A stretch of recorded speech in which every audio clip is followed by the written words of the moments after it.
What's going on, guys? MariK here, continuing our way through the Halo series. This time with Halo 3, which, I don't know, sometimes it's my favorite, sometimes it's Halo 1, sometimes Halo 2. Sometimes it just depends on the mood that I'm in. Starting off with Sierra 117, this level puts me in a mood where I'm not having as much fun at the beginning of the game compared to Pillar of Autumn or Cairo Station. This level is actually going to go in B tier. It's not a terrible level. For the most part, everything looks the same, which I understand. Cairo Station sort of has that same feel, and Pillar of Autumn definitely does. But this level feels like it has more of the same than the other two. And compared to them, it's not as fun of a starting level. It does introduce you to new aspects of the game, such as, the new brute power armor and how they're basically now the elites of the game. Except once you pop their shields, they're popped forever, and then they're harmless little grunting, cursing gorillas. It's not a terrible level, but certain parts of it are more frustrating. I can't really think of a part of this level where I'm like, yes, that part's fun. If I had to pick a favorite part, it would probably be the section at the end where you're having to rescue Johnson, but even then, it's like it just doesn't feel very inspired to me. Crow's Nest is a level that feels like it's fun, but part of me feels like that fun is because it's Rat's Nest. The multiplayer level is based off Crow's Nest, and that's one of my all-time favorite multiplayer levels. This level is not bad, but if you disliked 2 Betrayals because you're going backwards through Assault on the Control Room, you'll hate this level. Because you go back and forth in the same areas multiple times. It's not just, you're going backwards through. No, you're going to the same room 3 times, and you're like, why am I here? It's a level that, I don't know. Do I hate it more than Sierra 117? No. Do I like it enough to put in A tier? Also no. It's not a bad level, but it's so repetitive that, again, it's you can never talk negatively about 2 Betrayals if you're not going to say anything about this level. Next up, we got Savo Highway, and this is a really fun level. This one I'm going to have to put up at A tier. You start off with a Warthog. You drive pretty much most of this area through with a Warthog, and if you're a seasoned player and you know about the bridge, then you grab the grav lift and you can just, kind of drive your Warthog over the barriers, and then you get a Warthog there again for that next fight, or even just to drive past it, or, something to more reliably take out the Wraith tank and the choppers. It's so vehicle-centric that even the parts where you need to get out of a vehicle, you don't have to, which I think is really fun. And there's, numerous Wraith tanks, ghosts, choppers. This level is vehicle heavy more than any of the other levels we've covered so far. I believe. I'm pretty sure. Maybe Metropolis because of the number of ghosts and wraiths on that level, but they're both up there. Then we got the Storm.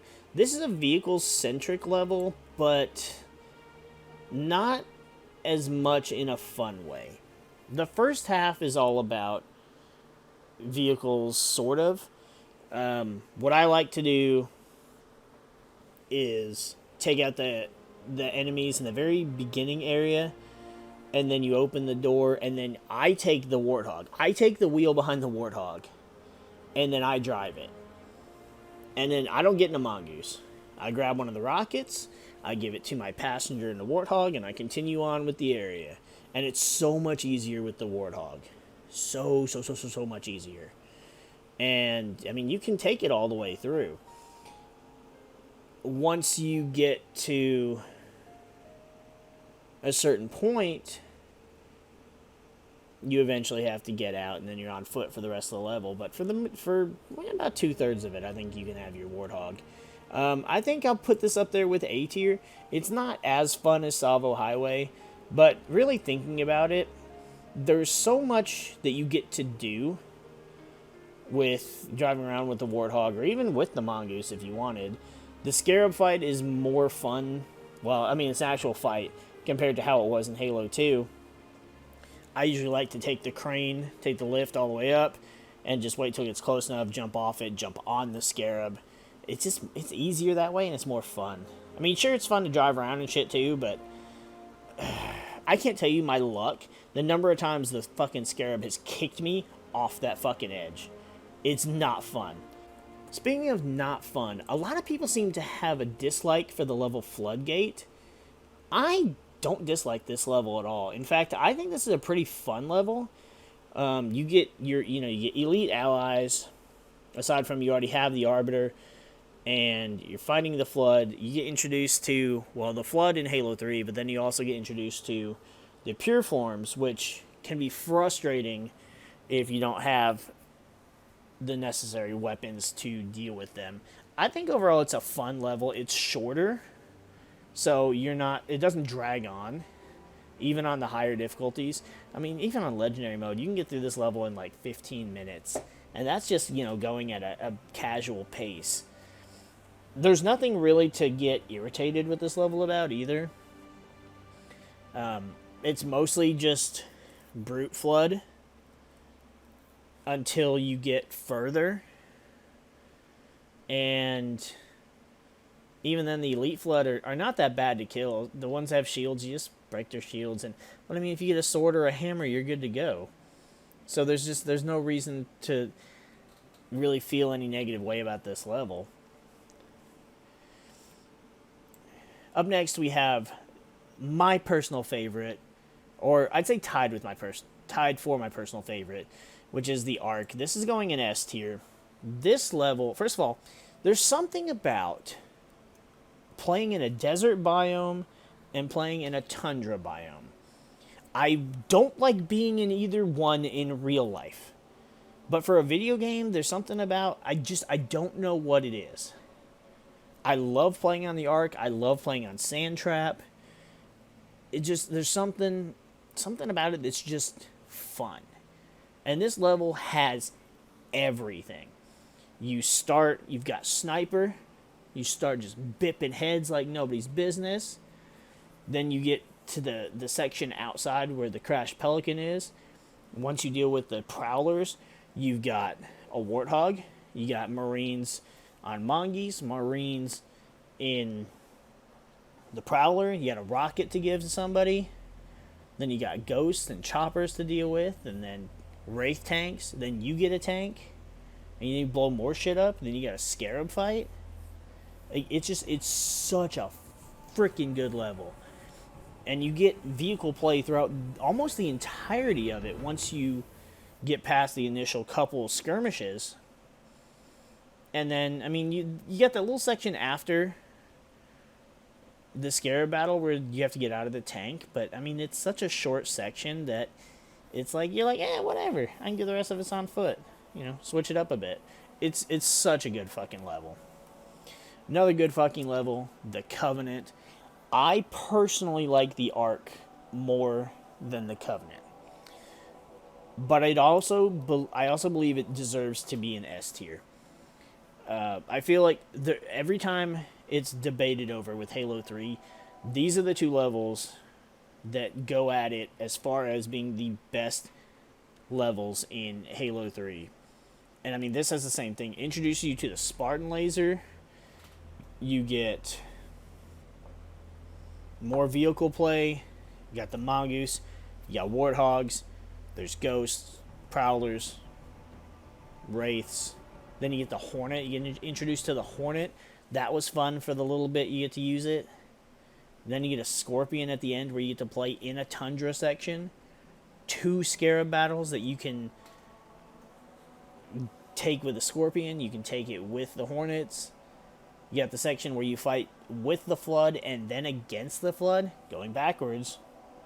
Try not to hate on it, you two betrayal haters. It's another level that has everything. And granted, the part where Miranda dies, it sucks, but you get to see the Arbiter finally exact his revenge on Truth. You deal with that shit.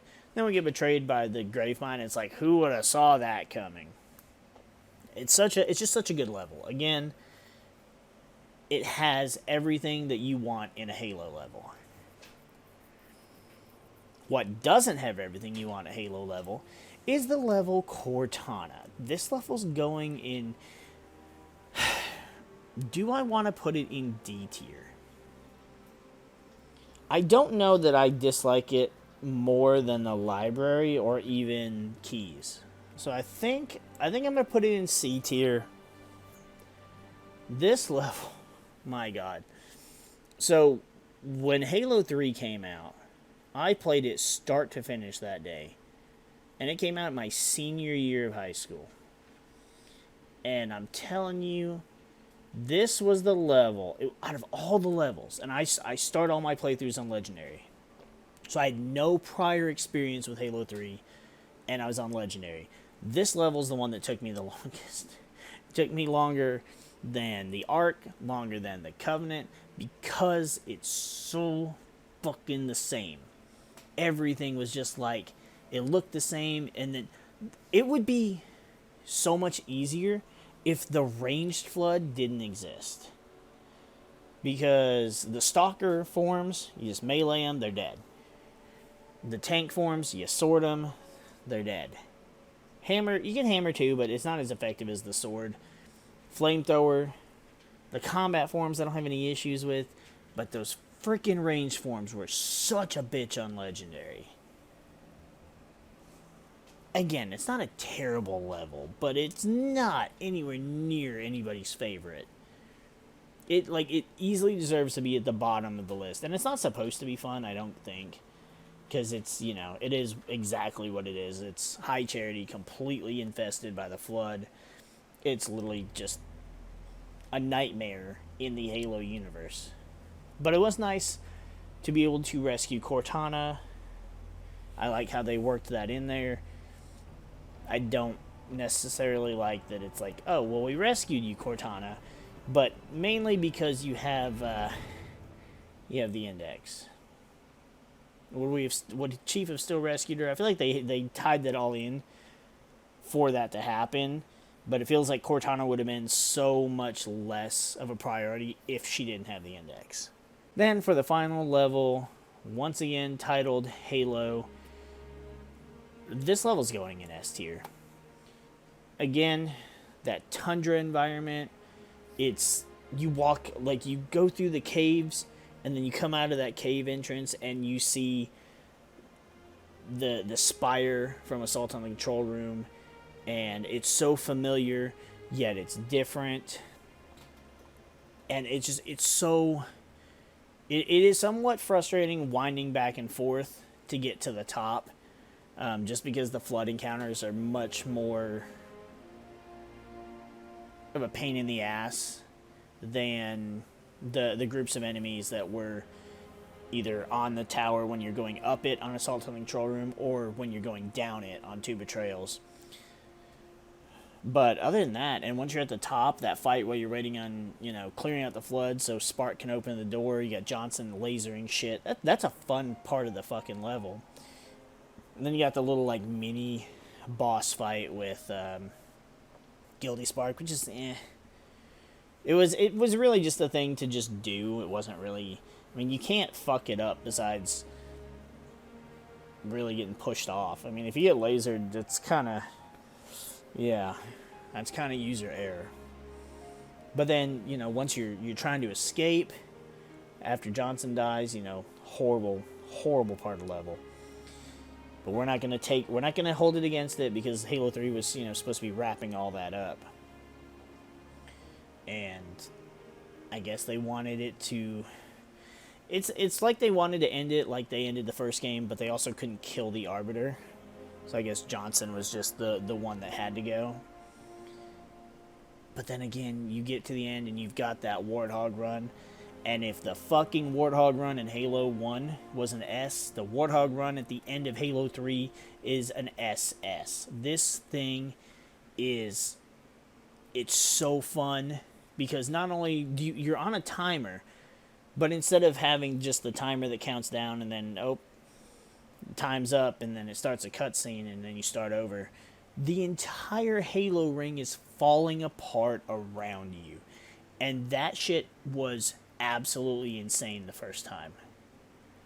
Learning the different parts that would just fall, just having shit drop underneath you as you're driving was so... It was just so insane. It was fun, but it was just like, you're having to learn this shit, and then it just, everything happening was just wild. Especially if you do it on co-op, and you're in the chain gun, and you just turn around, and you're watching all the platforms just falling behind you. Oh man, it's such a good fucking level. Such a great ending as well. Yeah, it has to be up there with S tier. It doesn't have everything that the Ark or the Covenant have, but not every level can. And it doesn't have to have those things to be an S level. I feel like this one just has to be up there with the S ranks. So Halo 3's levels rank a little bit higher, but there's only 9 of them, as opposed to Halo 1 had 10, Halo 2 had 13 that were playable levels. So it's a little bit shorter of a game, so obviously it's going to be shorter of a list. But overall, Halo 3 was just a good game. Even if you felt like Halo 2 had the better story, I feel like Halo 3 had... I don't know if I want to say it had the better levels, but I think their levels... I think the levels that were great in Halo 3 went above and beyond the levels that were great in Halo 2. Halo 2 had left its mark, and Halo 3 had to surpass its predecessor. And I think that they did that job phenomenally. So, that's going to do it for our Halo 3 listing. I don't really think we could have upset anybody with this. Sierra 117 and Crow's Nest aren't really that great of levels. And nobody's upset with me that Cortana is lowest on the list, except maybe they're upset I didn't put it in D or just straight up F tier. So, hope you guys enjoyed this listing, and if you guys have anything to say about it, let me know about it in the comments down below, and perhaps we'll have a civil conversation about it.